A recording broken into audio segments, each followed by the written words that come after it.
Welcome in, Hokies fans, to this edition of the Tech Sideline podcast. We record on Wednesday, December 1st, and Virginia Tech football finally has a new head man.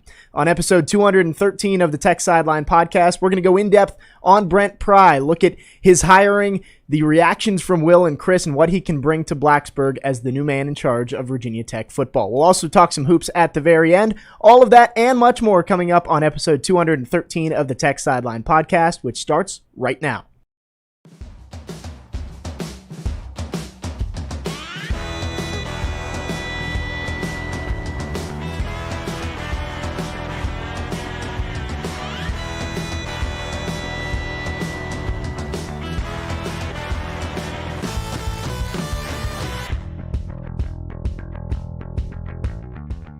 Welcome into episode 213 of the Tech Sideline podcast. However you're taking it in, whether that's archived on SoundCloud, Stitcher, Amazon Music, Apple Podcasts, or Google Podcasts, or if you are on our YouTube channel. If you are, be sure to like, comment, and subscribe. And if you are in the live stream, drop a comment or question for Will and Chris. We'll get to those with Katie at the end of the show. As always, the Tech Sideline podcast is brought to you by the Southeast Regional Training Center. Once again, Virginia Tech wrestling season is up and running, and they depend on the Southeast Regional Training Center and your donations to keep bringing Olympic hopeful athletes to Blacksburg. You can visit southeastrtc.com to learn more and donate today. We got a big podcast today, a new head coach for Virginia Tech football. We've been waiting a few weeks for this, and we finally have a name, and that is Brent Pry. So we've got the usual Wednesday crew on set. Will Stewart across the way, founder and general manager of TechSideline.com. To my right, once again, lead analyst and columnist Chris Coleman. In the fourth chair today, Katie Adams did a great job filling in as host last week, back in the fourth chair once again. And Malcolm Stewart behind the scenes, the best podcast producer in the land. I'm your host, Jake Lyman,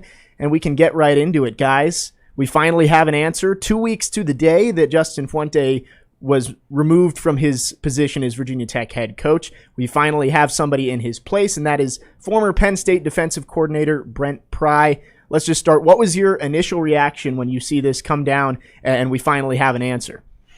What did I think? What was my original reaction? I got to skip the treadmill and get to the office. I personally went through what a lot of the fan base went through. It was really interesting to watch the reaction of the fan base throughout the day. The first reaction was, "What? Who is that?" That wasn't my reaction. It was, "Oh, so it's not Matt Campbell." There's kind of a story there. I was shipping Matt Campbell for the job, but then throughout the day, as people read more and more and learned more and more about him, it was interesting to watch the take and the mental situation change. People were like, you know what, that's actually looking like a pretty decent hire. Everybody wanted a big name, a guy with a successful record as a head coach, and Brent Pry was not one of the names that was foremost in people's minds. And we ran the poll on Tech Sideline where we had 14 candidates. 8 of them were either sitting head coaches or former head coaches in college, and 6 of them were assistants. And of course, Pry was among the assistants that we listed. And of the 14 candidates, Pry came in dead last. People who were polled were allowed to pick 3. Who were your top 3 choices? 44 votes out of over 2,300, and he was the only candidate to get fewer than 100 votes. So not only was he was last by a mile. Last with a bullet. So when I saw that hire had just gotten made, I went back and looked at the poll, and I saw those results, and I'm like, this is not going to be good. I better go check our boards because people are going to be freaking out right now. Yeah. But they actually haven't. And I did not think Virginia Tech was going to hire an assistant. I thought they were going to hire someone who had been a head coach. But, right. And I think that's originally what he wanted to do. I think he originally wanted to hire Napier, but Florida messed that up, of course. When so many of these big jobs open this year, I really think – I think it sent a lot of price tags way high. When Mel Tucker got a $9.5 million contract for winning 17 games in his entire career, I mean, so if Mel Tucker with 17 wins for his career is worth $9.5 million, what is Matt Campbell, the 3-time Big 12 Coach of the Year, worth? Yeah. Right. So I really think some of these big donors that are just throwing all this money at coaches these days, that they're pricing some ADs out of other coaches because of how guys value themselves based on how other coaches are paid. So I think it was a tough year to hire an established head coach. Yeah. And I think people are realizing that. And so I did not do quite as much research on the assistants as I did the head coaches, because at the time I didn't think it was likely, and also I was just exhausted from extensive research on. And as you pointed out, it's hard to find information on assistants. Correct. And anybody can go read a Wikipedia entry. Right, exactly. So it's harder to find information about those guys. But I went to bed Monday night. I wasn't too keen on the hire, but as I read a little more and time went by on Tuesday, I started feeling better and better about it. And I got on the radio yesterday, and I think Paul Van Wagener asked me to grade the hire, and I was like, I can't really do that right now because we have not seen the assistant coaches that he's going to hire, and that's going to be a big part of his success or failure. Haven't even heard the guy talk yet, right? And what does he have to say? Right. We'll hear for the first time 9 a.m. tomorrow morning, Thursday morning, for those of you who are listening archives. So that'll be important as well. And you mentioned the staff; that's important. But looking back at the reaction of the fan base, I think a lot of it, like you said, has to do with name recognition. Mm-hmm. You just see Brent Pry. Who's that? I'm not voting for him. And so let's be clear. My reaction wasn't a negative one. Now that it's all said and done, I can say that 2 guys I didn't want. I did not want Napier, and I did not want Bill O'Brien. I didn't want Napier because now I haven't had a chance to watch an interview with Napier, but I think he has a reputation as being kind of dry. And I'd seen a couple of their games. I really didn't like that offensive product he was putting on the field. And by the way, he does call plays, and we'll see if he does that for Florida. Yeah. I kind of have a feeling that SEC defensive coordinators are going to eat his offense alive. That's my take from watching his offenses at Louisiana. And for the Bill O'Brien thing, clearly the guy knows a lot of football, but we read an article in The Athletic I thought was very telling that he's a very emotional guy, and it's great when you're winning. But his last season, he was with the Texans. Is that right? He was with the Texans a lot. He won the division 4 out of the 6 years he was there. Yeah. The issue was he kept trading away their best players for almost nothing. And by the end, apparently, when the winning went away, the players just tuned him out. Yes. And there's all this talk about EQ, and it's even more important at the college level, you know. Although maybe not, because in the pros, players can flat quit and they're going to get paid and, you know, whatever. I'm kind of babbling at this point, but I was worried about the EQ portion of Bill O'Brien as head coach. So those are two guys I didn't want. I'm not indicating I didn't want Brent Pry. I just didn't know much about it. I was worried at first, but I wasn't really worried about Pry per se. I was worried about the reaction of the fan base, and I'm like, oh my gosh, he only got 44 votes. Our fans are going to be angry, and this is going to be one long off season. But that turns out they're not angry. So there were a few choice posts on the message board early in the morning, and a number of people came by late in the afternoon and said, wow, I really didn't like this at first, but after learning and reading more, I had to take back what I said. And I think something that was very telling yesterday morning and Monday night, Chris posted this in his article yesterday, was the Penn State fans on their message board saying, man, this is a huge loss for us. We loved Coach Pry. He deserves a lot of credit for how great our defenses have been. Then you look at Monday night when there was the rumors that Bill O'Brien was coming to Blacksburg, and all of the Alabama fans were saying, I'll help him pack. Take him, please. Please take him. I'll be over at his morning with a moving truck to drive him to Blacksburg. So I think that's a little telling. You see a guy at Penn State who was clearly loved and is going to be missed up there compared to Bill O'Brien. You know, ever since they lost McSorley at quarterback, their defense has carried their program at Penn State. This would be like, I mean, their offense has been very, very pedestrian the last few years. So this would be like Bud Foster leaving sometime in the middle of the 10-win streak, and you're like, okay, something's got to be done here because our defense isn't going to be as good now probably, and our offense isn't very good at all. So they just signed Franklin to a 10-year contract, right? They extended his 4-year contract by an additional 6. Okay, so he's got a 10-year contract. And Tech just hired his Bud Foster away from him. I mean, I'd be very, very worried if I was a Penn State fan right now. And I'm not – we have no idea whether Pry is going to work out at Virginia Tech, but we know he was an elite defensive coordinator. Yeah. So Franklin's got a big, big hire ahead of him because their program's been sliding off because he apparently can't hire offensive coaches or recruit quarterbacks. So to be clear, if you go and you look at total defense rankings, Brent Pry is not putting up Bud Foster in his prime numbers. His defense has a reputation as bend but don't break. So they've been anywhere between 6th and 25th in the F+ ratings. Right. Total defense anywhere between 17 and like 37, but in efficiency, in terms of efficiency, scoring defense has been top 10, that sort of thing. And and they're playing Michigan and Ohio State. I mean, they're playing a Big Ten schedule. They're not playing Duke. Well, and there was a time period there in the mid-2000s when Virginia Tech was winning the ACC, and ACC offenses were terrible. Yeah. And that's not the case in the Big Ten. Right. That's certainly not the case in the Big Ten.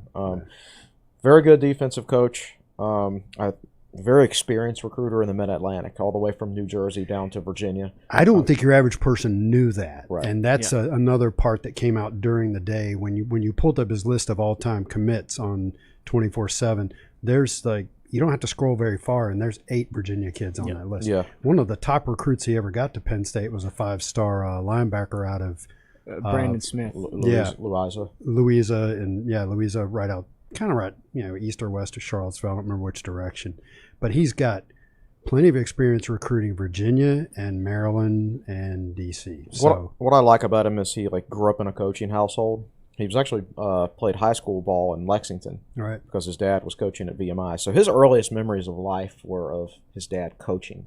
So he grew up in a football household. He's 51 years old, which I think is prime age for a coach. I think Beamer was 52 when Tech played for the national championship or something like that. So I think Tech will be getting him at his peak age. He's been in Power 5 programs now for over 10 years or thereabouts.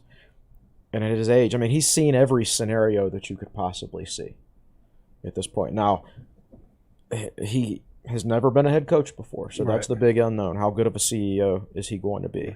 But I feel better about it because of his background, growing up in a coaching family and everything like that. And he might be a guy who could have gotten a head coaching job earlier, but as we know, for the better part of a decade, athletic directors and fans, they trended towards, we need the flashy offensive X's and O's guy whose offense put up great numbers, the Chad Morrises and things like that. And now that a whole bunch of those dudes have washed out, right, so a guy like Pry was not likely to get a head coaching job when everybody was looking at offensive and that coaches. Worked against Bud Foster at the prime of his career, right. Being a great defensive coordinator, but that's not what people were looking for at that point in time.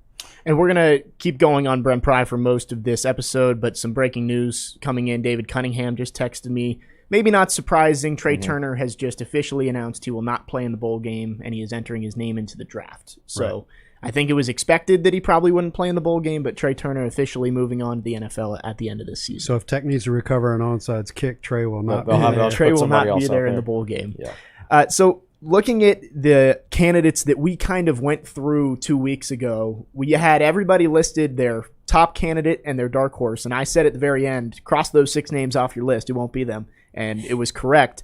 What do you think made Brent Pry stand out from those other candidates to Whit Babcock? As far as like the other coordinators, and it's impossible for us to know who all Babcock sat down and talked with face to face, but they all of them have good enough resumes. Charles Huff had a good enough resume. Marcus Freeman has a good enough resume. They all aren't the exact same resume, but they all have a lot of strengths and some weaknesses. So it's all about the interview at that point. It's all about how he sells his vision, and he convinces Whit Babcock that he's ready to be a CEO. And we will hear from Whit tomorrow morning at the press conference, and I'm sure he'll enumerate on some of those things that they talked about. But yeah, I mean, so many of these guys have similar resumes, and this is for any coaching hire. So, what was the difference really between Justin Fuente and Tom Herman in 2015? Right? Not a whole lot. Herman had coached at Ohio State, and Fuente had only coached at TCU, but that was pretty much it. So a lot of it just comes down to the interview and how the candidate sells himself as the best guy for the job. So the neat thing about the press conference tomorrow is it was you don't know how this stuff happens. And Fuente's first press conference, I think, is when Whit told the story about getting on the plane and Bud. Taking Bud Foster in the middle of the night to Memphis, Tennessee. Not telling him where they were going until they were in the air. I don't know that we'll have a cloak and dagger story like that. Maybe not quite that big. We'll get the story, and so a lot of that will be asked tomorrow. But I think the fact that I know it was 25 years ago, but he was at Virginia Tech at one point in time, and there are people around here who knew him at that point in time. John Boleyn, Frank Beamer, Bud Foster, these were all people you could ask. Sure, he was just a kid. And by kid, I mean, J.C. Price, 24, 25 years old, and people change a lot. But he did have some sort of history around here, and I still think that the Mid-Atlantic recruiting aspect of it, not necessarily Mid-Atlantic, but Virginia, D.C., Maryland, on up into New Jersey, played a big part of that. I mean, Whit mentioned Virginia Tech's geographic footprint when he did his press conference on things he's looking for. So it seemed to me that was not necessarily a requirement, but something that played heavily into his line of thinking. As it should. Right, and I think he wanted an established head coach, but he also wanted Mid-Atlantic ties, and I don't know that there was an established head coach in Virginia Tech's price range with a lot of ties in this region. Well, you look at Tom Herman, what's Tom Herman going to bring to the table? And it's, I was thinking about this when you compare this hire to the 2015 hire of Fuente. We're talking about things now that we weren't talking about back then. Yeah. Back then, Whit was all like, how do I manage this transition? Mm-hmm. And by all accounts, he artfully managed it. Should they have kept Bud? That's one that can be argued for posterity. But he was really, again, rightfully so, completely preoccupied with managing the transition. And now we're talking about totally different. How much of a conversation do you think he had with Fuente about you're from TCU, you're from Memphis, how are you going to recruit this area? I'm sure he had those conversations in passing, but I mean, to me, it really, and this is and I'm sure it's more complicated than this. Witt is smarter than we're giving him credit for, but I think more emphasis this time was placed on checking those other boxes. Like, there were 2 big boxes last time. Offensive-minded coach who would retain Bud Foster, and every other box was a smaller, less important box. Now, I do remember Witt saying at the time, I don't know if it's on the record or off the record, but I remember him saying words to the effect of, yeah, I pay attention to recruiting. Recruiting's important to me. But there really wasn't a whole lot of discussion about recruiting back then, whereas now we're focusing in on Brent Pry and going, oh, he's got all this recruiting experience here. So if I'm Witt, one of the questions I asked Brent Pry is, I see you from Virginia on up. I see you got a couple guys out of Georgia here and there. What about North Carolina? I'm not seeing any North Carolina kids. We got to – not only do we have to take back our own state and push Mac Brown back over the border, but how are you going to get down into western North Carolina and have success down there? That conversation was probably had. Yeah, and you want to know some names for assistants. Yeah. Right? I was just reading in Turn Up the Wick yesterday, Frank's book, and he's detailing about how he got the Virginia Tech job originally, and he was actually going up against his best friend, Bobby Ross, for the job. And at one point, Ross did not know Frank was in the running for the job, so he calls up Frank and said, I want you to be my associate head coach and defensive coordinator. At Virginia Tech. At Virginia Tech. He's like, I've told the Virginia Tech athletic director that you would be my top hire as an assistant, or I'd really try to make it happen, right? So athletic directors ask coaches during the process, what are you going to do about your staff? Like, so that's absolutely one of the names, or one of the things that you would ask him is like, all right, you've been at Penn State, so we know that you know all about New Jersey and Pennsylvania and Maryland and Virginia and D.C. Who do you know that could help you out in the Carolinas and Georgia? Are you going to have a specific Florida recruiter on your staff? How many in-state recruiters do you need? Right? You need somebody for Nova. You need somebody for Richmond. You need somebody for the 757. Do you need another in-state specialist for any other parts of the state? I don't know that you do or not. I mean, those are the conversations that you all have. Like, do you need 2 North Carolina specialists, like one for Charlotte, one for Raleigh? It's a lot of different questions there that you have to go through, and those are the discussions that are always had. It's not like, oh, here's his Wikipedia page. He's coached at these places. Here's his record. Oh, you're hired. Yeah, and so the other big question, of course, is offensive coordinator. Yes. And that's probably on Jake's discussion points. It's on there somewhere. Yeah, and so that answer is going to be really interesting because looking at his Wikipedia entry, you're wondering where that's going to come from. He's been with Franklin since Franklin took the job at Vanderbilt in 2011. Right. I have not had the time to research who all of Franklin's various offensive coordinators were. I know one of them was Ricky, I believe the last name is pronounced Rain. Well, he's the head coach at ODU now. Yeah, they'll be going head-to-head in the season opener next year. So I legitimately wonder where's the offensive part of that tree going to come from. And so that'll be interesting to watch. But, a guy who's coached for so long, he's coached against a lot of people. And, every year – well, before COVID, every year they do that coaching convention in Nashville in like February or March, and all the coaches get to go out there and connect and meet each other and everything like that. Like, so many of those guys know each other. Yeah. And if they don't know each other personally, he's going to call somebody and say, do you know anybody who think is a fit? So it'll be interesting. I'll be interested to see how they dedicate resources from offensive side of the ball to defensive side of the ball. How much they're going to spend on an offensive coordinator. Because I think given the obsession with Virginia Tech fans over the offensive coordinator for the last 20 years. Pick a good one. Or you need to show them that you're willing to dedicate resources to it. When I this past weekend when I was researching Matt Campbell, when I foolishly spent 24 hours thinking he was going to be our next coach, I found out that they pay their offensive coordinator at Iowa State more than Virginia Tech paid Brad Cornelsen. So you get what you pay for. Iowa State gets a strong, tough, physically developed football program because they dedicate just more resources than any other school at their level for a strength and conditioning coach.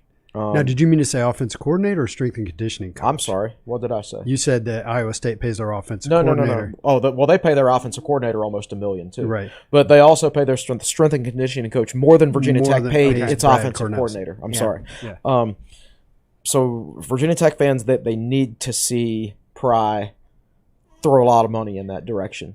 As you can't just go out there and say, oh, here's $550,000 for an offensive coordinator. I think then that would make Virginia Tech fans spend this offseason seriously questioning things. Yeah. So again, trying to figure out where he's going to get his offensive coordinator from.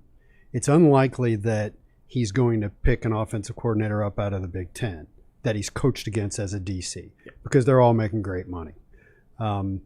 So maybe in one of the lesser teams they played on their schedule, he's played a team where Penn State had him outclassed in talent, but he's had to coach against an offense that was tough to prepare for and made good in-game adjustments, even though Penn State beat them by 40. They just didn't have the talent.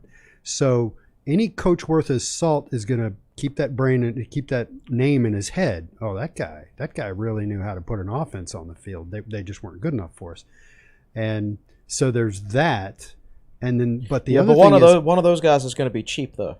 From a smaller school, and Tech fans want to see Virginia Tech spend at least $800,000 or $900,000 on an offensive coordinator. They don't want to go hire some small school offensive coordinator who was making $150,000 before, and we pay him $800,000 just for the sake of paying him $800,000. Solid point. They're going to want to see somebody with a little bit of a reputation. Okay, so let's do the out of left field stuff. Mark Whipple's the offensive coordinator at Pitt. Would you have ever guessed that Pat Narduzzi would have Mark Whipple as his offensive coordinator? Probably not. Yeah. So who knows? But I think they need to change offensive coordinator. I think Whipple's good, but I think they need a new philosophy after this year. Pitt has gotten softer the last 2 years, just like UVA. When you go out there and throw the ball 50 times a game, you get softer on the offensive line. You get softer on defense. You get soft like the Big 12 for the most part. Like the only balanced team in the Big 12 is like Matt Campbell's team, right? And they're the toughest team in the Big 12. Yeah. I think that's important for Virginia Tech, that Virginia Tech be balanced, so you can build a tough defense. And that's what another thing I like about this hire is he's going to bring a Big Ten mentality. And the Coastal Division is soft. It's filled with soft football teams. All right, Duke has no talent, and they're soft. Miami. Miami, some days they can be tough, some days they can be soft. You never know, but they're softer than their talent level should be. Virginia at this point in time is talented and soft. I wouldn't even. Their offense. You're right. Georgia Tech. Georgia Tech Jameer is just Gibbs awful just in entered the anything. transfer portal too. Right. Pitt, I wouldn't say they're soft, but they've gotten softer the last couple of years. With the right strength and conditioning coach hire, and with a defensive-minded Big Ten style guy like Pry, then I think Virginia Tech has a great opportunity to become the most physical and the toughest team in the Coastal Division, which I think gives them a competitive advantage. Yeah. To play more of an old Big East style football, which worked really well the first few years in the ACC. It really did.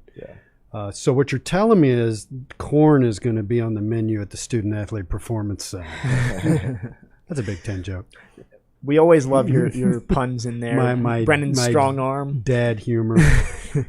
So you feel pretty good about Brent Pry, again, coming from the Big Ten, defensive-minded guy, that he's going to put together a good defensive staff. But again, the offensive side is where the question is. Justin Fuente really didn't have to worry about that. Bud Foster was on the defensive side. He had his own offensive staff. Yeah. Is this kind of a make-or-break early-on decision for Brent Pry, how he builds that offensive side of the staff? No question. Tech fans are going to be looking at that more than anything else. They're going to be looking at who's coaching on offense and what are the recruiting areas of the entire staff as a whole. And now we've heard multiple people now have told us that Virginia Tech is probably the money's there to have the second highest paid coaching staff in the ACC, behind only Clemson, as far as the assistant and support staff salary pool. And Virginia Tech fans, and quite frankly me too, I don't want to see hiring coaches from a bunch of small schools and then you just pay them a bunch of money just because you can, just because you now have the money to do it. I want to go out and get some established guys that we have to hire away from other schools, and we have to outbid other schools to get them. Like I want to go get NC State's best recruiter because we can outbid them now, right? I don't want to hire East Carolina's. Maybe East Carolina has a great outside linebackers coach. I don't know. And I'm not saying every single coach on the staff has to come from a Power 5 school and everything, because that's not going to happen. But you want to see a few of those guys on the staff. Otherwise, what's the point in raising all that money? Solid point. Yeah, if you have the second largest pool, why would you use it to hire guys who may not be worth that level of salary that they're getting? So do you think there's maybe an opportunity, let's say Brent Pry played Ohio State and thought their quarterbacks coach was talented, and maybe they hire him as the offensive coordinator? Sure. Would that be a big time hire? That would be something like that, Or it was an assistant in one of the, let's say, a big Power 5 program who was the running game coordinator. Yeah, and he was really impressed with the running or the passing game coordinator, and that was somebody who's not calling plays and would look for that promotion to be able to call plays for the first time.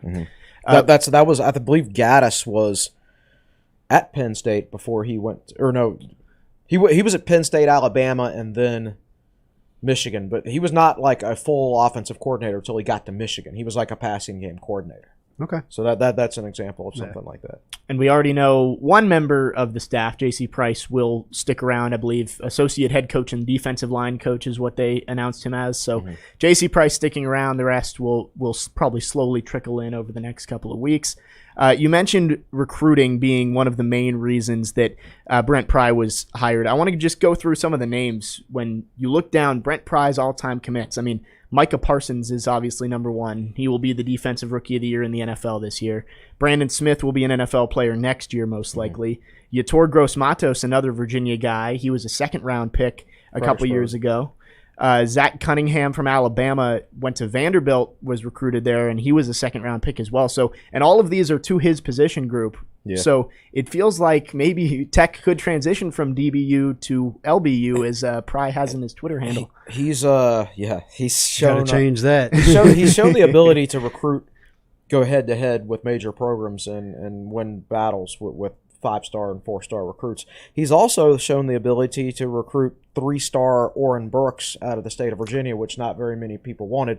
Turn him into an NFL player at Vanderbilt, and now Oren Burks plays for the Packers now. What position was he? Linebacker as well. And Shaka Toney, again, another 3-star recruit that he's turned into an NFL player at Penn State. So not only recruitment, but also a little bit of the player development that we've talked about. Yeah, absolutely. It's very important.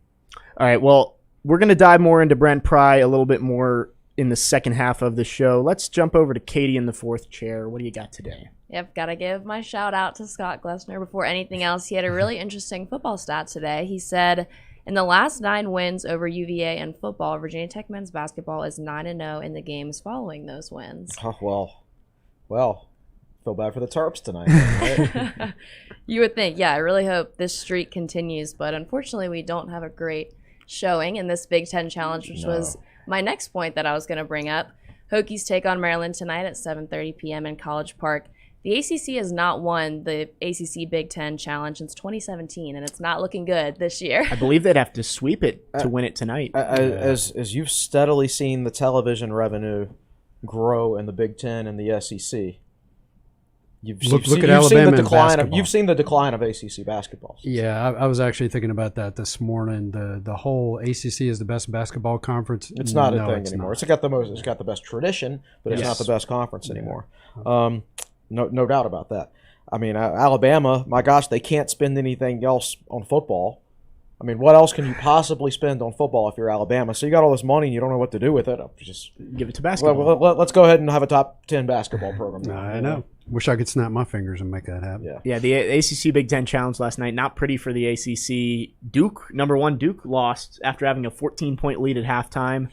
Syracuse was one of the 2 wins, but they went to double overtime with Indiana after having a 21-point lead. And that's surprising with how Syracuse has played recently. Yes. They have not played well. Yeah, they came into that 3-3. Yeah, and Indiana, an All-American player, Trace Jackson Davis, he had 30 and 16 last night against them in a loss. So definitely not a good night for the ACC. They would have to sweep it tonight to win it. So yeah, another unfortunate stat. Virginia Tech has the second to worst winning percentage out of the whole ACC and the whole Big Ten for this challenge at .357. But there's one team that has an even worse win percentage, and it's the Maryland Terrapins. They're .143. Oh, that's nice. 143. They're 1-6 in this I was going to say that's They- 1 out of every 7. wow.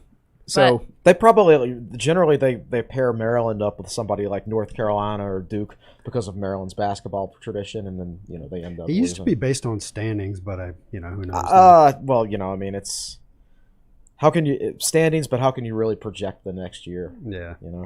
And this is the first time in 4 years that the Hokies have played somebody other than Penn State in the ACC Big Ten Challenge. Yeah. Because 2018 they played Penn State. 2019 Tech took the year off. They were the one team not playing, and then last year was Penn State as well. So. Yeah. Another thing I didn't really realize was the home court advantage that Maryland has. Since 2017, they're 61-13 at home. That's pretty impressive. It is, and tonight's Len Bias night, which it should be a packed house in College Park. Yep. Yeah. They were 61-7 until last year. They lost 6 games at home, which was very uncanny, Wow. but had to do with COVID, I'm sure. No fans. Right. And that game's at 7:30 on ESPN2, right? Mm-hmm. Unfortunately, the women also play in the Big Ten Challenge tonight, and their game's at 7:15, so they really overlap. They're in Madison tonight. That's right. Yeah. So Yeah, 2 different trajectories for the men and the women. My last point was that the women's team has played very well in this Big Ten Challenge. They're undefeated under Kenny Brooks, so we'll see if they continue that Wow, I did tonight. not realize that. I did not know that either. Do you know right off the top of your head how many games that is? 5. 5. Because I think the women started doing the challenge. Either that or Virginia Tech was so bad they didn't get to play in the challenge. I don't think it started up at the same time. I don't think it did either. Well, the men's challenge has been going on for over 20 years, I think. Yes, I think 23, I want to say, and the ACC dominated for 15 years before it kind of evened out. Or first 12 years, maybe. 12 years. Yeah. And for the woman, we were talking about it on Monday's show. Kenny Brooks just doesn't lose to non-conference teams all that often. Yeah, It's rare. I want to say he's lost less than 15 non-conference games in 5 years. Yeah. Probably less than that, too. So That's it for me. that's all you got? All right. Well, thank you, Katie. We have plenty more to talk about with Brent Pry becoming the Hokies' next head coach. We'll also talk a little bit about basketball game tonight and also the ACC opener against Wake Forest on Saturday. Be sure if you are in the YouTube live chat, make sure you drop some questions and comments for Will and Chris. We'll get to those at the end of the show. We're going to take a break here on episode 213 of the Tech Sideline podcast. We'll be right back.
Welcome back here on episode 213 of the Tech Sideline podcast. A big one today. Brent Pry named Virginia Tech's next head coach yesterday. We are going in depth on Pry and some of the decisions he's going to have to make with his staff, recruiting, player retention, all of that coming up here in the second half of episode 213. We'll also talk some hoops. Our usual crew on set: Will Stewart, Chris Coleman, Katie Adams. I'm Jake Lyman, and Malcolm Stewart doing his thing behind the scenes as the best podcast producer in the land. As always, Tech Sideline podcast brought to you by the Southeast Regional Training Center, and be sure to leave your questions and comments in the YouTube chat for the end of the show.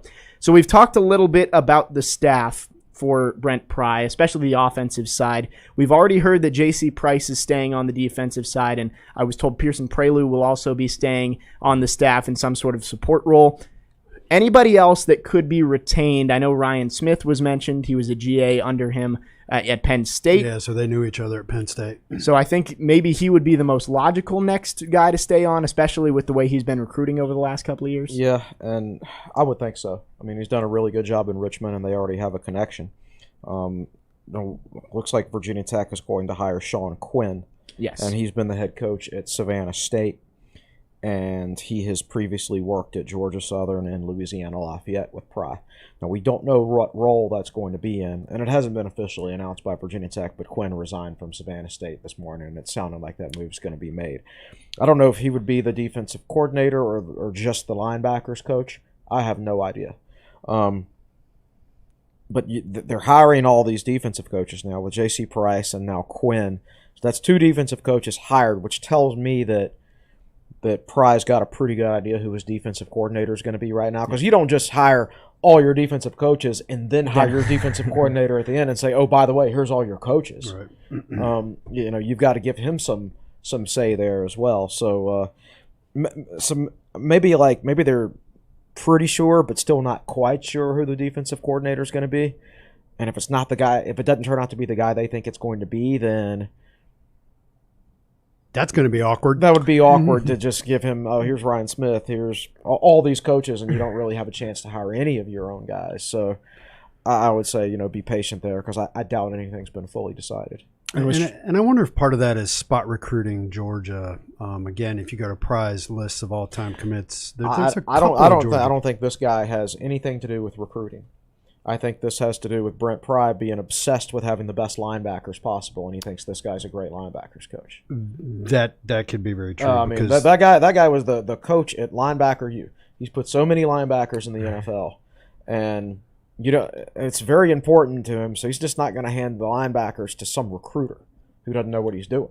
And again, he's got it in his Twitter handle. It is Coach Pry LBU. Yep, guess that'll be changing to. Hang on, I'm going to check that, because you're right. Last time I looked, it still had _LBU. Maybe he hasn't. He's changed it already. I saw he did change the header on his Twitter page to a Hokies thing, and he changed his bio, but still has not changed that handle yet. Yeah, hasn't changed the handle. Or maybe he wants to make it. Why don't we just be defense U and be good at everything? Yeah, it still says _LBU. Yeah. There you go. And Sean Quinn, there was an article put out today. I'm not exactly sure what the outlet was, but it said he would come on with a key role on Virginia Tech's defensive staff. Right, and we don't know what that key role is going to be at this point. So we'll see. We would assume, though, at most defensive coordinator, at least probably the linebackers coach. Right. And when I said earlier, I want to hire a bunch of name coaches, of course I recognize that that's not going to be possible at every position. Yeah. You want to get the best coaches you can. If Pry really feels comfortable with this guy coaching his linebackers, then I'm all for it, because Pry knows a lot about linebacker coaching. He knows he knows a lot about defense in general, obviously. So I totally trust him on that side of the ball.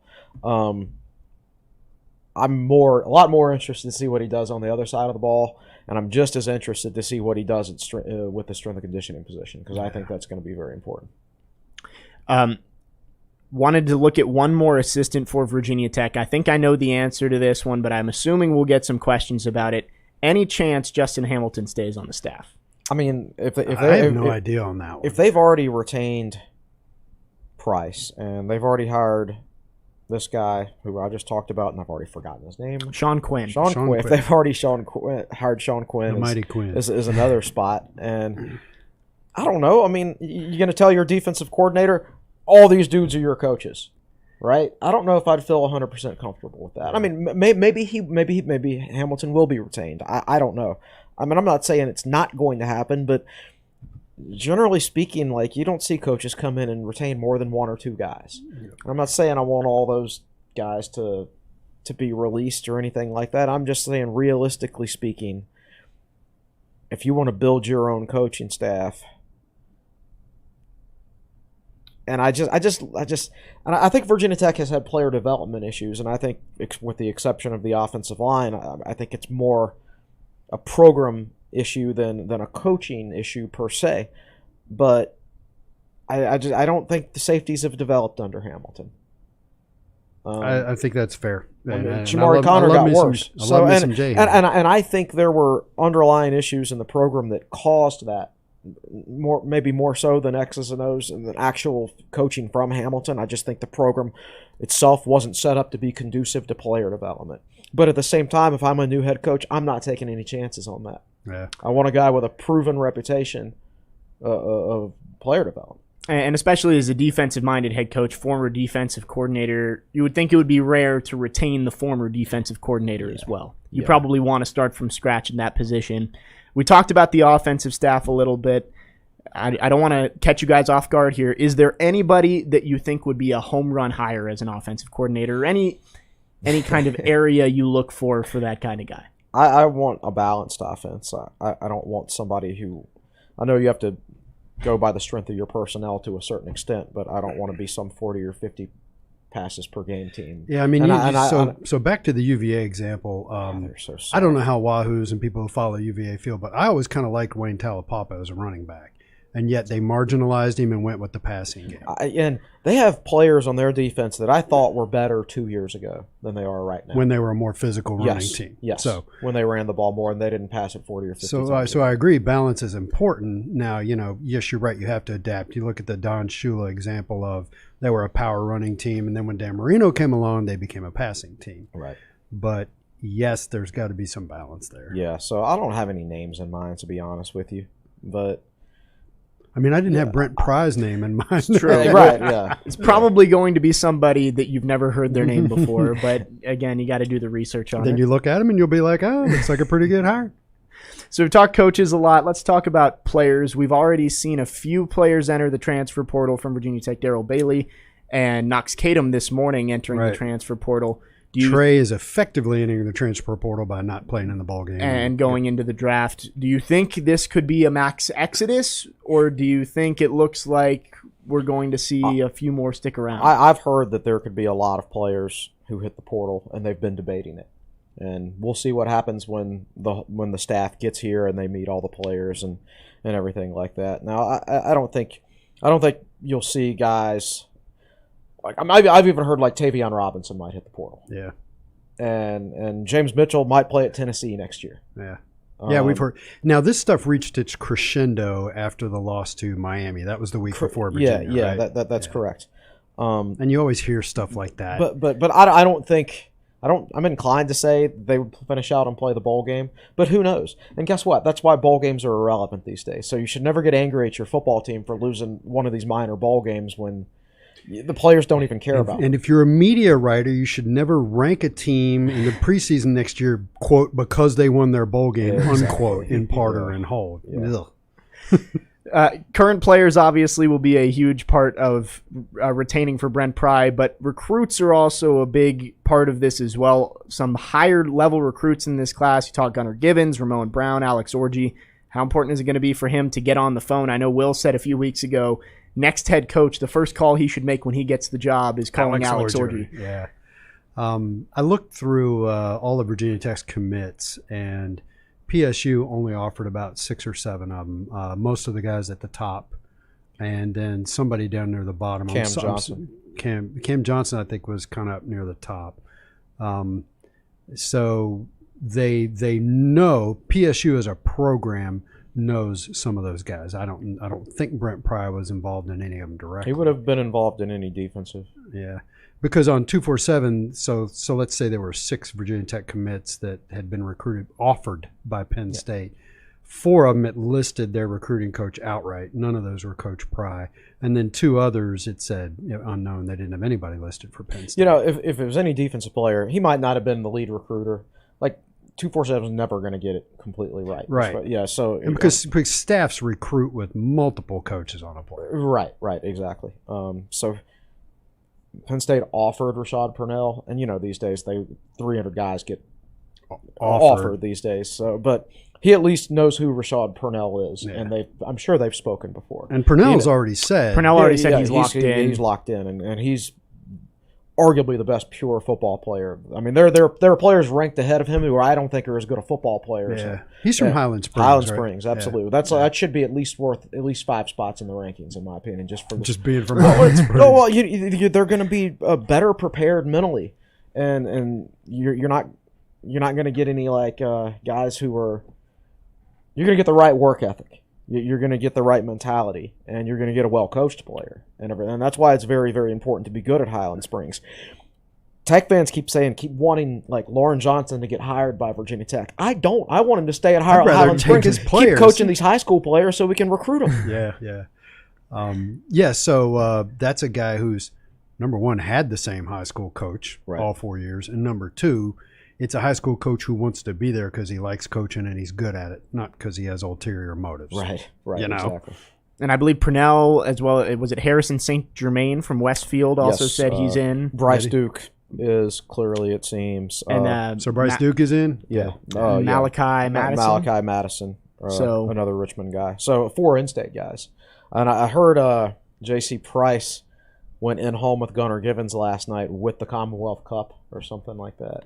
And I think he's going to be doing that with all the cleaned that Bud Light out of it, right? Yeah. Into it. J.C. Price actually brought the Commonwealth Cup to Tech Talk Live on Monday, too. Yeah, I saw that, right? He left it for Mike Young on the desk with popcorn in it. Yeah. He was good on Tech Talk Live as well, and probably his last appearance on there, but fun to have him on there, especially after such a big win. One more thing for players, maybe some transfers coming from Penn State. Do you think there's a chance we get some guys on that defensive side of the ball from the Nittany Lions? I don't think you would generally see a guy transfer because of a coach. No, I've written most of an article which will get posted later today, looking at the 2022 class. I looked at guys in Penn State's class that Pry has heavily been involved with in recruiting, and they're all from Pennsylvania.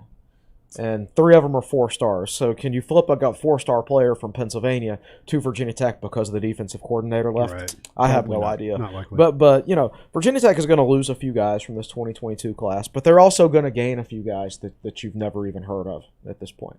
So were you specifically asking about recruits? Recruits or maybe young players who were recruited by Pry and would want to follow. So it's interesting, and I say this knowing nothing about Penn State's football team other than they wear blue and white.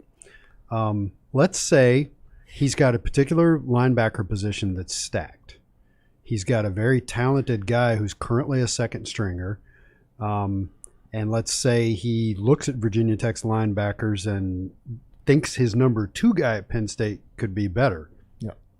This is me shrugging for those just listening. And that's kind of what I'm thinking. Maybe you have a redshirt freshman at Penn State who is kind of buried on the depth chart that he thinks has potential. Or maybe he wants to be closer to home. Right. What are the transfer rules now, by the way? They seem to be applied differently to different people. I think you can transfer 8 times within 1 year and be immediately eligible at all 8 places. Yes, I think that's the new rule. I think, and you get $1,000 every time you transfer. That's what NIL is, right? I don't think it matters anymore. I don't think it does either. I mean, it might technically from a rule standpoint. I can't keep up. But I know that Knox Kadum went into the transfer portal and it said immediately eligible 4 years. Darrell Bailey immediately eligible. Okay, that's what it says in the 247 database. Interesting. Yeah. So, God, how can you're not even going to be able to keep up with it if you're the NCAA this year. All right, there's going to be so many guys in the portal because everybody's facing a numbers crunch because they got to get back down to 85. Yeah. They were all over the limit this year. So you're going to have your normal attrition, but then you're also going to have other attrition where it's like, yeah, you're cut because we got to get down to 85. That's just the way it is. That's the situation the NCAA created for themselves when they passed all those rules last year. They wanted to be fair to all the players, of course, which I understand, give them the extra year, but now a bunch of other dudes are going to get cut because of it. Well, they offloaded all the bad adverse effects onto the players and coaches. Right. They washed their hands of it and said, do whatever. Yeah. And you would think the immediate eligibility may stick around, especially with what we're seeing with the coaches, this coaching carousel. Brian Kelly just left Notre Dame, who was maybe a week away from being in the college football playoff. Is the number 7 player in the state of Virginia is a 6'6", 230-pound edge defensive end type who was committed to Notre Dame. Right. Do you know his name off the top of your head? No. I saw him and I can't remember his name. I'll tell you what, when Lincoln Riley went to USC, 4 or 5 big-time recruits bailed from Oklahoma. They got the number 3 overall player, quarterback from California. From California, just committed to USC a day after. I mean, I didn't know Lincoln Riley had that much recruiting juice. Well, and it also makes it harder to believe that he got a call on Sunday morning about it if he's pulling recruits 24 hours later. I mean, I was on social media, and they couldn't keep up with how fast Oklahoma recruits were decommitting. Yes. And now Notre Dame last night, I don't know if you guys watched the college football playoff show. Basically, the committee said that Brian Kelly leaving made them push Notre Dame to 6 instead of keeping him at 5, which that doesn't seem fair to the players. Yes. They admitted it. Yes. So now I will say this: when the 2 or 3 weeks Virginia Tech spent without a football coach, not one single recruit publicly decommitted. Yes. Not one. So somebody gets credit for that. Remember at Witt's press conference, he talked about the things they were to talk about. Fuente and VT parting ways. When Witt had that press conference, he said he was talking about the things they're going to do, and he basically said tomorrow we're going to get on the phone with all the recruits. Right. Now, it could be a good year from that standpoint because I don't know how many spots other teams have because everybody's got to get down to 85 next year. Yeah. So, I know Mansour Delane's been offered by Michigan State, and he might take a visit there or whatever. UNC went in home with Gunnar Givens, of course, but I don't know what your average recruit these days. If his coach gets fired and he decommitted right now, how much interest he would get. And I don't mean just for Virginia Tech recruits. I mean your average 3-star recruit that everybody signs. How many spots does anybody have? Solid point. Especially this late in the process, early signing day, 2 weeks from today. So definitely some work to do No, I think what Tech will do is, the rule is, if you've already taken an official visit, but then your coach leaves or gets fired or whatever, you're allowed to take a second official visit to that school. So, Gunnar Givens, who took his official visit to Blacksburg over the summer, would be allowed to take a second official visit to Tech because there's been a coaching change. So what I assume Virginia Tech is going to try to do is, between now and the first signing day, is get all their commits to take their official visits on one weekend. And this weekend is too soon because there's only a couple of coaches here.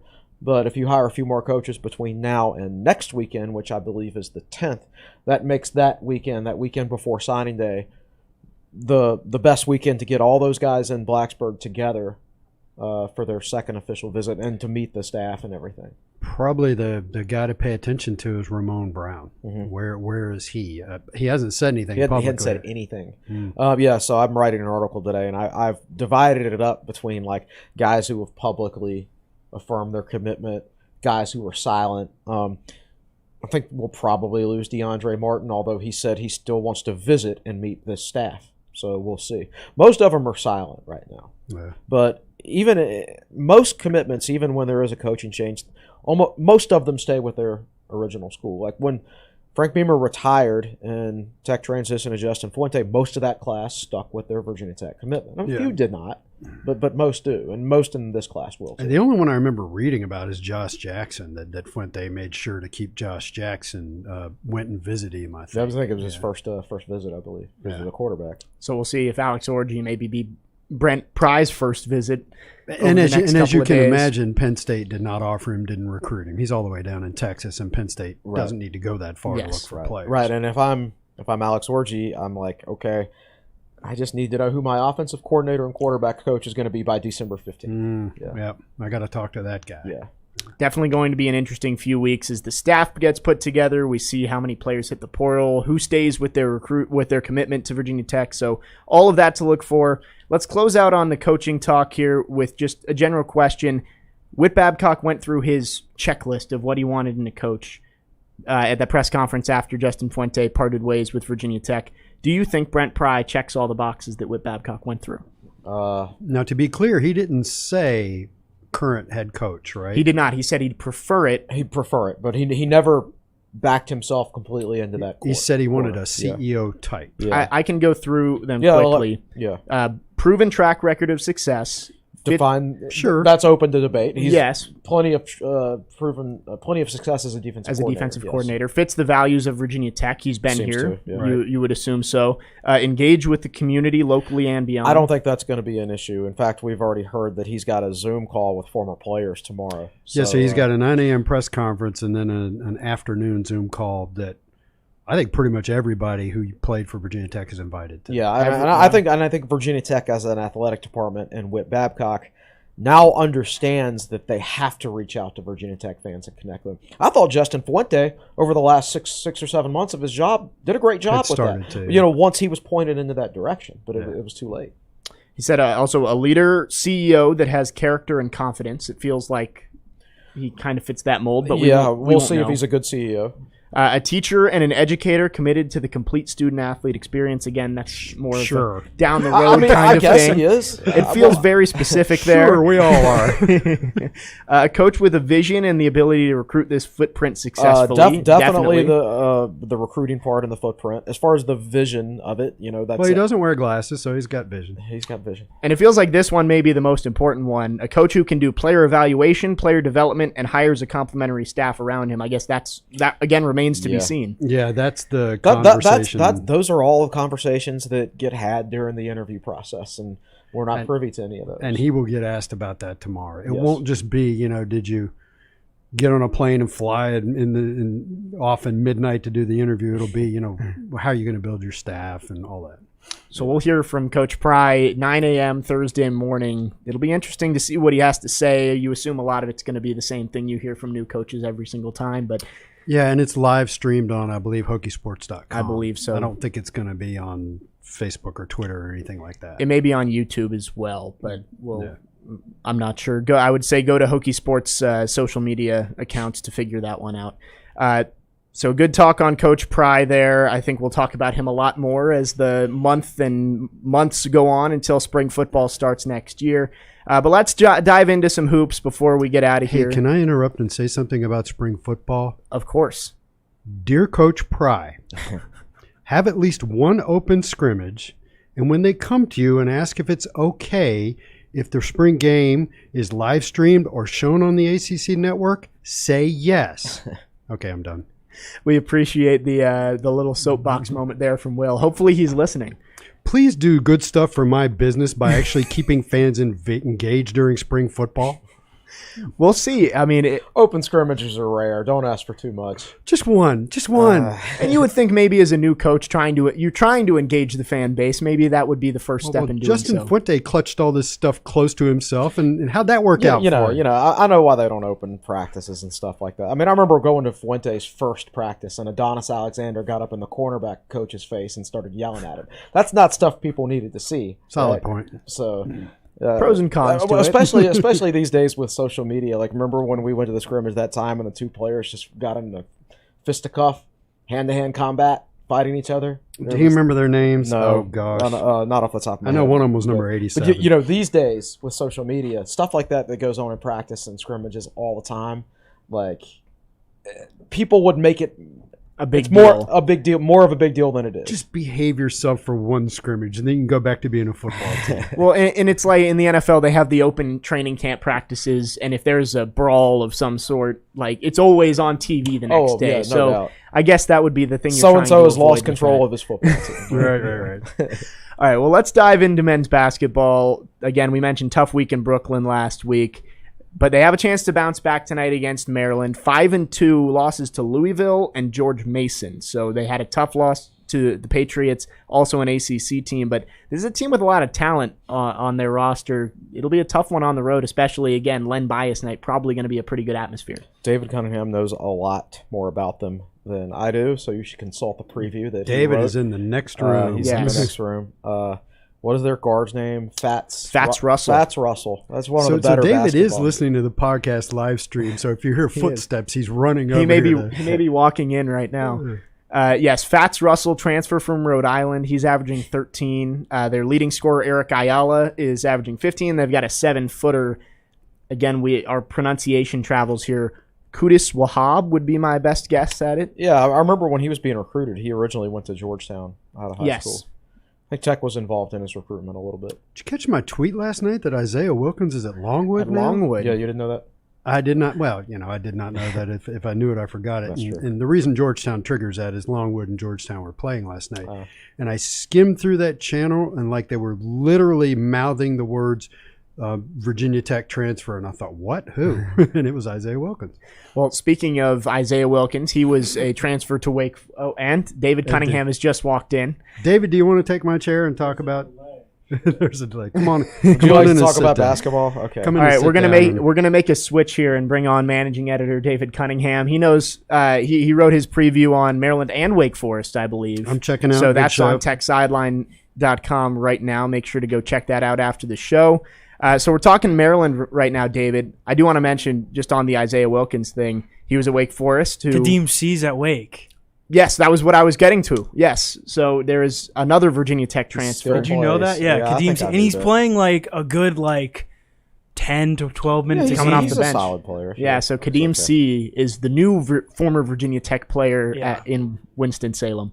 And we'll get to the Demon Deacons a little bit later. But, David, just looking at Maryland tonight, this is a big game for Virginia Tech. You don't want to lose 3 straight, especially heading into the ACC opener on Saturday. How do they kind of attack this team that's talented but has also had a few letdown games so far? I think one of the most interesting things is Mike Young on Tech Talk Live on Monday, which I transcribed because Jack Brisendine was at an How NFL. By was the that, way, by congratulations. It wasn't wasn't that bad. I listened through first time and kind of jotted down notes of like I tried to transcribe as much as I could, and then I obviously didn't I mean, you've been there, Jake. You don't transcribe do the it all entire live. thing. Just be glad they're not 2 hours. Yeah, anymore. but it was anyways. Mike Young and J.C. Price, and they were both entertaining to listen to. So, but one of the things Mike Young said was something along the lines of, well, we've got a lot of work to do, and we're not as good. Post game, he said we're not as good as I thought we were, and one of the things that I think he understands now is that Storm Murphy has a lot of pressure on him,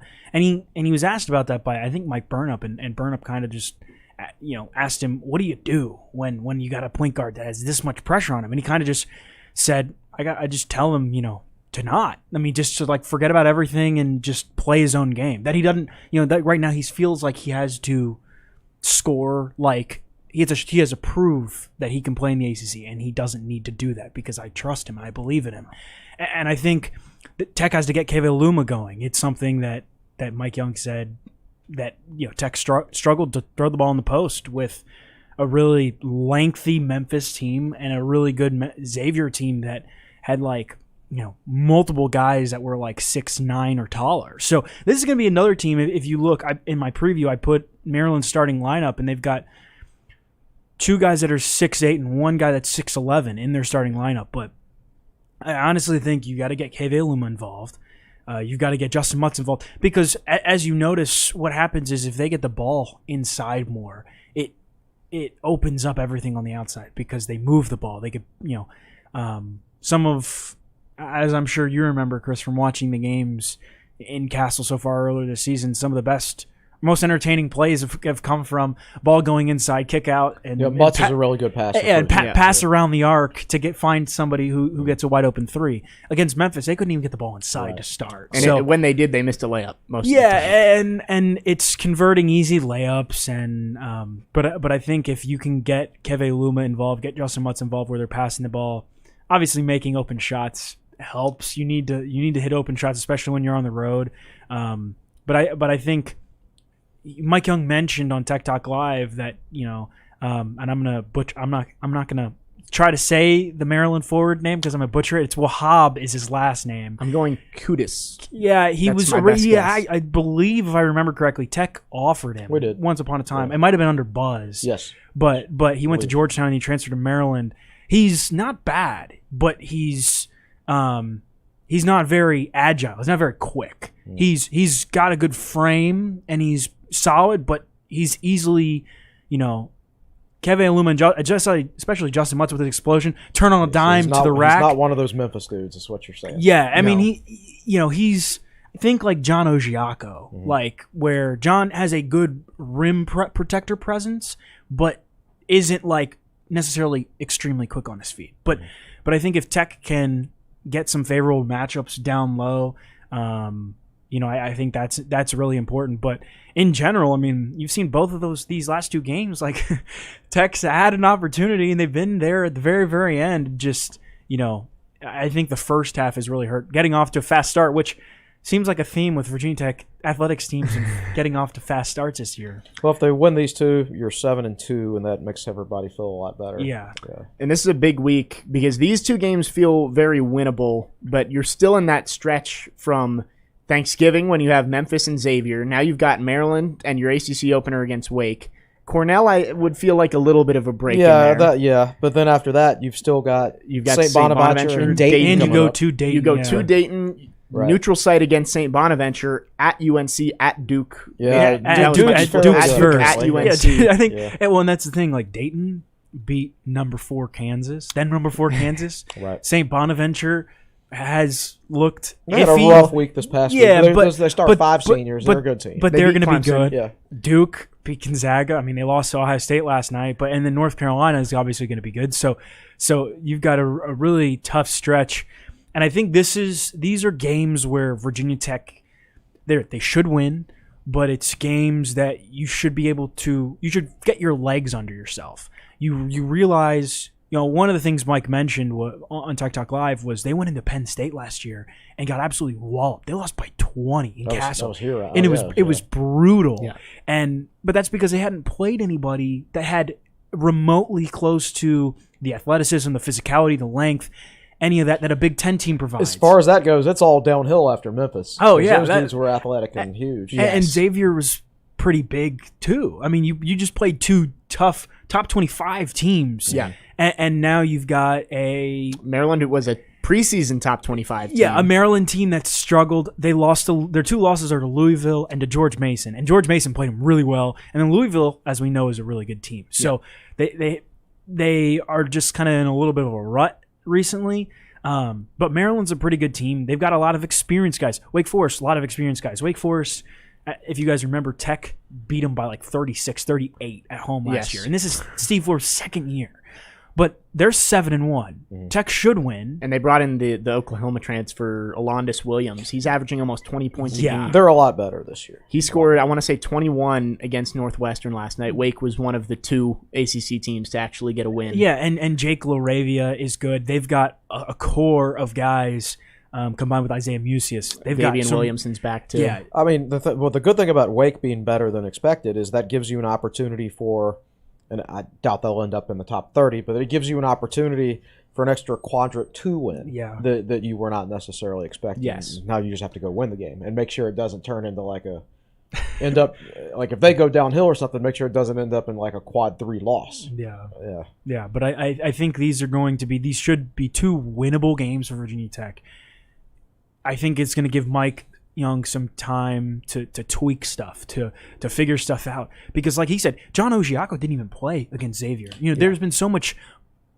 I think he's still trying to figure out the depth and figure out who's coming in. I really like what I saw out of Sean Padula. Darius Maddox looks really good. But can you get David Gasson? Can you get John Ogiaco more time to adjust? Are there favorable matchups? Because can you imagine if he throws John Ogiaco in on the 7-footer Jack Nungy, and that's a terrible matchup. You have to play him at some point. I mean, Kevin Aluma can't play 40 minutes. Yeah. I mean, you're going to have to play somebody else at that spot for at least 5 minutes a game. And so it's kind of odd to me that they didn't play Ogiaco any at all. And so that's got to change. I thought it was a little odd, but I do think it'll be interesting. I'm intrigued to watch. And one of the things I always watch is how is the rotation, because you already know the starting 5 with Virginia Tech. Those are going to be the starting 5 unless something drastically changes. But like earlier in the season, especially in the scrub games, I was watching the bench, watching Sean Padula come in. And I'm interested to watch John Ogiaco and David Gasson tonight and against Maryland to see how they perform against another really good team with size and where Mike Young throws them in. But again, these are two games that Tech should have a chance to win. They're really, really important games.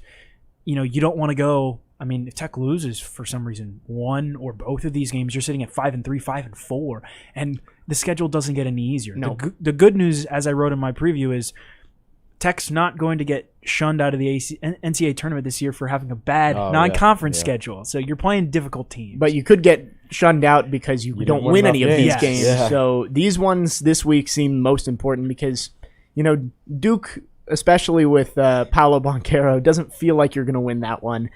St. Bonaventure's really good. Dayton, they lost 3 bye games this year, but then beat Kansas. So there's definitely winnable games, but these two both feel like they could be winnable for the Hokies this week. Again, Maryland, I think we said 7:30 in the first half. It's 7:15 Yeah, tonight. the women's game's at 7:30. Okay, so 7:15 from College Park, ESPN 2, and then the women's game in Madison against Wisconsin, 7:30. And our friend Evan Hughes, once again, up there. Of course. All over the place the last couple of days. Sure, he'd rather be in Puerto Rico still. I'm sure he's dreaming of being on a beach once again like he was last week. Well, David, thank you for jumping on here. Our first flash substitution here on the Tech Sideline podcast. I was listening. There's a little bit of a delay. So I'm working on some football recruiting stuff, but there was a little bit of delay, and I was like, let me go poke my head in. So, well, perfect. Make sure to check out David's preview of both of these games, Maryland and Wake Forest, on techsideline.com, and then you'll have a recap tonight, I assume, of the Maryland I was game. supposed to go. I was wondering why you were still here. 9 a.m. press conference. Yeah, 9 a.m. press conference tomorrow. It just doesn't. Takes a little precedent. Yeah, I was supposed to go and stay with my former roommate, works in Rockville, and I was going to go up and stay with him. And I've got some cousins that go to Maryland, so I was planning on going up yesterday and staying today and going and seeing some family. And then I had a hunch that I was going to get on the road and something was going to happen. And so I was like, okay, my mommy will leave Tuesday night. And then boom. Tuesday morning, everything happened. And I was like, I came in here and talked to Will and Chris yesterday, and they were like, it's probably easier you just don't go. So because I would be probably driving back after the game tonight. So, but I will have a recap after today's game. And then as I was telling Will and Chris probably yesterday, I assume that Brent Pry's his first official Hokie Nation appearance will be Saturday at the Wake Forest game. So and it's a sold out crowd for that Wake game. So should be a fun one. I believe it's orange. They're saying orange effect. Orange effect, and then frisbee catching dogs at halftime. It's always the good halftime. You're selling me on that, yeah. I think I saw somebody say, I forget who it was like somebody needs to put money on whether Brent Pry throws a frisbee to a dog. So we'll see if that happens on Saturday in Castle Coliseum. Should be a good one there. Again, first ACC game at home for Virginia Tech. Won't be at home again against an ACC team until January 1st. So should be a good one. Well, David, thank you for hopping on here while you switch with Will again. Let's send it over to Katie and check on the YouTube chat. Yep. Short and sweet today, but Terrence Forrest Jr. says, in recent years, Virginia Tech has not been able to get some of the top in-state prospects to stay. Do you see that changing in the next 2 to 3 years with Pry as the head coach? Yeah, I think they'll do better. I think it's an emphasis that he obviously knows Virginia recruiting, and he's been a part of it. And I think Whit Babcock has obviously emphasized in all his job interviews, the need to put together a staff that can recruit the Virginia and the surrounding states. That's something that they did not put a lot of thought into last time, I think. I think they thought that, just the Virginia Tech name would bring guys in. But I don't think they realized at the time that Virginia Tech name had dropped off so much. Yeah. Once the offense started declining and then the 10-win streak ended, and these guys, they just didn't want to play for Tech anymore. And you need to go out there and build relationships and really hit it hard. And Fuente got off to a decent start in state, but it couldn't really sustain it. So, yeah, I think they're going to do better. To me, it's not about the numbers. It's about wisely targeting which players and which high schools and things like that. That's what I want to see. Yeah, I agree. And I think one of the things is I don't think Fuente understood how to recruit to Virginia Tech when he got here. It took him a little bit to understand that, okay, these are the areas where there are a lot of kids, but something you and Will and I were talking about in the office yesterday, you have to physically go out and show up to high school football games and go into high schools and sit down and talk with coaches and have these one-on-one interactions. And from everything I've read, there was a really good Richmond Times-Dispatch article about it about 2 weeks ago, just where a lot of the staff didn't put in the effort and they didn't, give it their all to make these connections. It was bad strategy too, because at one point, when Galen Scott did what Galen Scott did and got fired, at that point they tried to cover the 757 and Richmond with Zon Burden. That's too big of an area for one guy.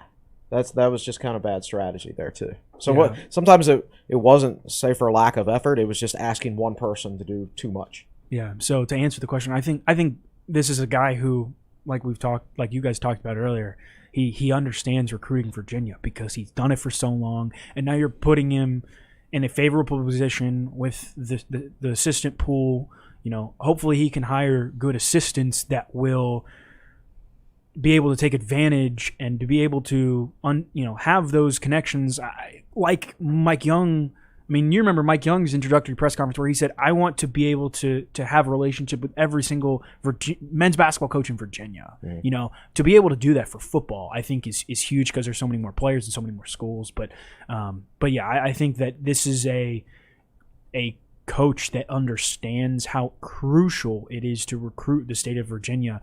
Especially one of the things, I'm creating a list of high school football coaches, and I'm probably, going to run a story, reach out to a ton of them and run a story on just their thoughts on Brent Pry and what he means. But looking through Virginia Tech football roster from 2013, there are probably like 20, 25 guys from Virginia. Mm-hmm. This year, they're maybe like 8, 9, 10. They're just such a smaller effort, I guess, or just not as much success recruiting the Commonwealth under the Fuente. So I think it'll pick back up under Brent Pry. Yeah, and I don't want to emphasize that.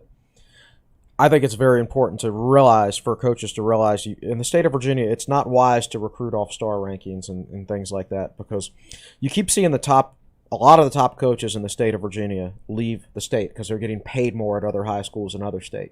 Rich Morgan, the old Oscar Smith coach, I think, he just won the state championship in Georgia because they're paying him a lot more money to coach in Georgia. And there was another 757 coach that just left and won the state championship at North Carolina this year in Vance.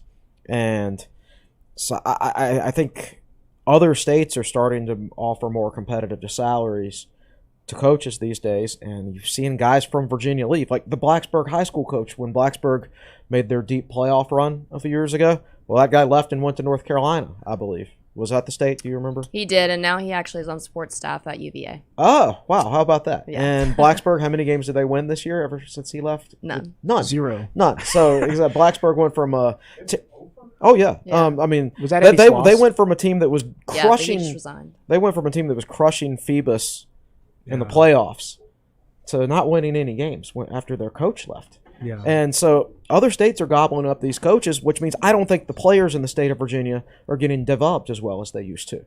And I don't think the recruiting services have caught up to little facts like that. I mean, there's still good athletes here. So they go out and perform well at these combines and they get ranked high. But I don't think they're as good of football players as they used to be. So you have or not as many. I mean, there's still plenty of good ones, but not as many as there used to be. So you have to know which high schools are the best coached high schools, and this is why I'm an advocate of Lauren Johnson staying at Highland Springs, right, and recruiting that high school heavily. So it's a lot more than just looking at the 247 rankings page and deciding whether Virginia Tech recruited well in state in any particular year, because I think the dynamics have changed a lot over the last 20 years. Yeah, I think it's a lot about going in the door and making those connections. That way you can call up a coach, or a coach can call up you and say, hey, I've got this kid, or you can go to him and say, do you have anybody? Mm-hmm. I think one of the most telling things was I heard it over the past couple of days and listening to people talk about how in the Frank Beamer era there were coaches that never, high school coaches that never had players from their high school really go play Power 5 football, but the Virginia Tech coaches were still around, and they were still coming over and asking, hey, do you have anybody? And keeping up that relationship. Right. And I think that is what you need when you're recruiting the state of Virginia, because you can't look at star rankings. You can't text recruits on social media. You need to be able to build a connection with the people that are constantly with those guys on an everyday basis, for however, for multiple months, probably 6-7 months during the fall, and then they're with them for a little bit of time in the spring too. So, and the thought would be, if Brent Pry could get elite Virginia talent to Penn State, he can get them to Virginia Tech if he's around them a little bit more. Anything else in the YouTube chat, Katie? That'll round it up for today. All right. Well, that was a good one. And we appreciate everybody in the chat today, whether you asked a question or not. And We hope you enjoyed the show. I think that's just going to about wrap it up here on episode 213. I have my two guys right here. What's coming up on Tech Sideline over the next couple days? I've got an article up of the 2022 recruiting class and how it stands right now. I've got to finish it off, and then I'll post it in probably 15 or 20 minutes. Got the press conference tomorrow. I don't know what's going to come out of the press conference. We're going to have articles out of it, exactly. How many and what they're going to be, I don't know. That'll be the managing editor's decision. Yes. I'll have my normal Q&A on Friday. I was working on some inside the number stuff from this year's football team for this week, but I think that's pushed back to next week at this point. Yeah, I will have, obviously, I'll have a main story from that. We will most definitely have a transcript. Other writers will contribute, and we'll have a transcript of it. I'll type it up. Maybe I'll have a second article. It all honestly depends on what content comes out of it. But yeah, men's basketball recap tonight. Chris Hirons should have a women's basketball recap of the Wisconsin game tonight. And just keep in mind that there's wrestling this upcoming weekend too. I completely forgot about wrestling until I checked the calendar, and I was like, "What's going on this weekend?" Oh, wrestles number 3 Missouri in Columbia. So Jack Brizendine will have something up about that. I don't know about a preview necessarily, but definitely a recap. So there's going to be a lot coming up. This is a great time, as Will would say, to subscribe to Tech Sideline. Student subscriptions are free, and if you get a monthly subscription, your first month is free. I've memorized that part at this point. So yeah, lots going on. Men's and women's basketball tonight. Press conference tomorrow. Wrestling this weekend. Men and women this weekend as well. Women playing Tennessee on Sunday as well. I believe they're 11 in the country right now. That might have changed over the last Tennessee's couple of days. a top 10 team. I was just going to check and see what time the game's at. I believe it's at 2. Yeah, it's a 2 o'clock 2 p.m. on game Sunday. on the ACC network. So that is going to be, if you want to see Virginia Tech women's basketball, have a huge test. That'll be their biggest non-conference game of the season. Yeah, that's going to be a fun one. So if you got nothing to do on Sunday, make sure to go out to Castle Coliseum for that one. Again, sold-out crowd for Wake Forest on Saturday. That will wrap it up on episode 213 of the Tech Sideline podcast. Talked all about the hiring of Brent Pry as the new head coach of Virginia Tech football, and also looked at the 2 big men's basketball games coming up this week. Want to thank everybody on set. Will Stewart now off camera. He was substituted in from David Cunningham, but you can find him at Will Stewart TSL on Twitter, founder and general manager of Tech Sideline. To my right, Chris Coleman, lead analyst and columnist for Tech Sideline at Chris Coleman TSL on Twitter. Our great fill-in over here in the we'll call it the third chair now, Will's chair. David Cunningham, managing editor of TechSideline.com, at The Real D Cunna on Twitter. Katie Adams, once again, does a great job in the fourth chair. You can find her at Katie6Adams on Twitter. Malcolm Stewart, behind the scenes, our great producer. And I'm your host, Jake Lyman, signing off here on episode 213 of the Tech Sideline podcast. Enjoy the press conference tomorrow. Enjoy the basketball games. We'll see you next week.